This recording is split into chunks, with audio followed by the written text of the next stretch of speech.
Hi guys, welcome to Zim Celebrity TV. We are back again with the latest gossip nyaya dziri kupisa dziri kutendera pa social media. Sewiknel azobvuma kuti iye ari kurovana naJapreza kumanyowa. Abvuma kuti ingochani mushure mekunge atengera futi Japreza imwe mota, akatengera nevanhu vebhendi rake maakwa vese zvavo. Adedzera kuti nevese vanhu vanoshandira Japreza mahouse girl magarden boy ndoda kuvatengera. Saka ndozvanyorwa naSewiknel achifara achiti iye song yakaipa iyi hangu Blazi akaimba song iyi ndamutadza, anenge azvifunga sei, malyrics aanotora pai chaipo. Anyway, taurirai pasi please, nekuti pane vari kurwadziwa vave vapererwa vakutiti inini ndinodanana naye ndiri ngochani.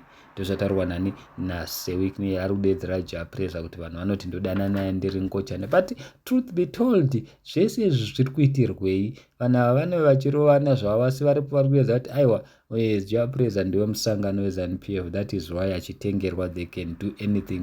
Munozvisiya mega. So guys, handizivi kuti munoti kudii, asi ndonyaya iripo pavanhu vese vakatengerwa mota muZimbabwe naSewiknel. Japreza ndiye ari kufamba pamusoro because the list goes on. Dzinenge dzichingouya dzega, akangoendawo Japreza akanomupawo simu yake imwe mari youya, ndozviri kungoitika. Asi vanhu vari kuedza kuti aiwa ndiyo musangano Japreza, saka obviously tinongoziva vanhu veZANU-PF team varakazvigananda, they take care of each other but vane vachikanganwa macitizenships. So guys, handizivi kuti munoti kudini, nazvo asi ndiyo nyaya iripo. Japreza apuwa imwe mota, vanhu vake vakatengerwa mota.